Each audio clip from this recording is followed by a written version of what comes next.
তো কলি দবনা করতেছি, এটা আপনার ভাই আছে তার জন্য।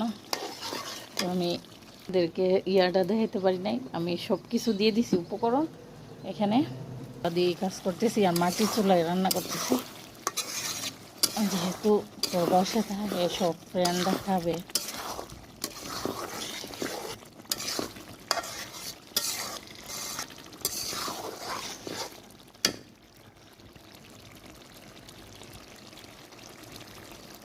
গরুর গোস রান্না করে নিলাম, এখন ঠান্ডা করে ফ্রিজে থুয়ে দেবো। তো আমরা বক্সে